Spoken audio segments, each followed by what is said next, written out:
때 이제 내년 입시 특히 서울대에서는 더 치열한 입시가 될 것 같고 더 재밌을 것 같아요. 제가 사실 이제 G2를 올해 보고 왔고 저 내년에도 계속 볼 건데 고민이에요. 뭐가 고민이냐면 지금 2를 한번 2개 봐볼까 네, 생각도 하고 있어요. 예, 그러니까 애들한테 고르게 하기보다 제가 직접 데이터를 내서 좀 먼저 보여주는 게 맞지 않나라는 생각이 들어서 물원치도 가시죠. 그렇게 할까요? 네. 표를 보면 네. 지구과학원 만점자가 91명이죠. 네. 지구과학2 만점자가 74명이에요. 근데 선택자 숫자는 100배잖아요, 100배. 네, 맞습니다. 그러면 지구과학2 만점자 숫자를 이 비율을 따진다면 100배 맞나요, 100배? 거의 한 50배 정도? 50배. 네. 그러면 50배면은 3,500명 돼야 되나요? 네. 그러니까 지구과학2 만점자가 74명이라는 것은 지구과학이 굉장히 투가 쉽게 나왔다. 네, 올해는 좀 쉽게 나왔습니다. 예. 네.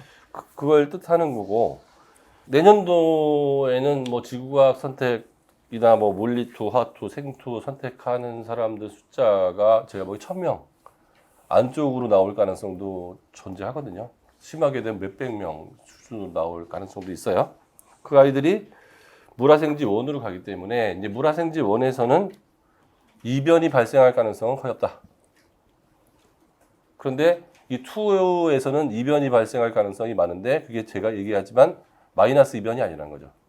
기본적으로는 비슷하고 얻을 수 있는 것들이 몇 가지 더 존재할 수 있는 거고, 대치동에 있는 재수학원에서 이제 물화생지 2 개설을 안 하는 경우가 많다면서요. 없더라고요, 반응이. 네, 그러니까 물화생지는 이제 대치동에 있는 학원들에서 수업을 안 한다는 거예요. 그러면 누구나 혼자 공부하고 보는 거죠. 그러니까 EBS 정도 수업이 있는 건데 몇 명 선택도 안 하는 거기 때문에 문제집에 나오겠지, 나라에서 하는 거니까. 그러면 공부하기가 되게 쉬워진다는 거죠. 이제 문제집도 없고 그 출제하는 사람도 마음이 가볍다는 거죠. 그랬을 때 만약에 만점을 물화생지 1에서 받으면 좋겠는데 최상위권들이 그쪽으로 다 쏠려버리면 물화생지 1은 킬러 문제 2문제씩을 안 낼 수가 없어요. 만점자 숫자가 너무 쏠리기 때문에. 근데 2에서는 킬러 문제를 낼 이유가 없어요. 최상위권 애들이 전부 1으로 갔기 때문에. 네. 그 2를 거의 대부분 선택 안 할 거예요. 근데 서울대학교가 1, 2에 가산점을 준다는 거는 2 하겠다는 애들을 어떻게든지 뽑겠다는 얘기거든요. 그럼요. 그러면 2 하겠다는 거는 과거 영재고 아이들이 정시를 도전해달라는 하나의 사인일 수도 있고, 네. 또 하나는 일반고 아이들 중에서도 2 선택을 해주면 우리는 적극적으로 뽑겠다는 사인이야.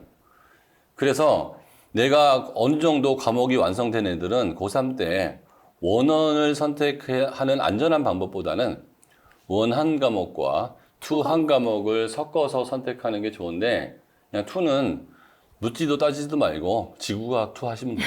그러니까 그 물리2, 화학2는 영재고 과고 아이들은 선택을 하시고 일반고 아이들은 지구과학 2. 영재고 과고 친구들은 자기가 좋아하는 2. 물1, 화2도 괜찮고요. 그런 친구들은 전혀 상관없어요. 제가 감히 예측을 드린다면 2가 원보다 훨씬 쉬울 거예요. 문제가 훨씬 더 쉽게 나옵니다. 왜냐하면 그 최상위권 아이들, 극상위권 아이들도 과목의 양에 대한 그 불리함을 극복을 하고 도전하는 아이들이 별로 없어서 그럼요. 전부 원원으로 도전할 거거든요. 그러니까 원에서는 2를 도전했던 극상위권 아이들이 몰리기 때문에 킬러 문제 숫자가 더 많아질 거고, 어려워지겠죠. 네. 2는 시험 범위는 되게 넓은데 평이한 문제 위주로 내도 극상위권이 없거나, 제가 보기에는 좀 2를 선택하지 않아야 될 애들이 많이 선택을 해서 재미로 시험 보는 애들이 있거든요. 그래서 근데 이게 정말 현실적으로 가능할까 하는데 현실에서 일어나는 일들이었어요. 네, 재미로 시험 보는 애들이 있기 때문에 표점도 올라갈 가능성이 있고, 가산점 3점인데요. 이게 최상위권에서 가산점 3점은 의미가 있어요. 게다가 이제 그 지구과학 2 같은 경우에는 학원 개설도 안 돼 있기 때문에 너무 평등한 과목이 된 거예요. 누구나 자습수하고 EBS 강의밖에 못 듣거든요. 국어 마냥? 네, 국어 뭐냐. 국어 비문학처럼. 맞아.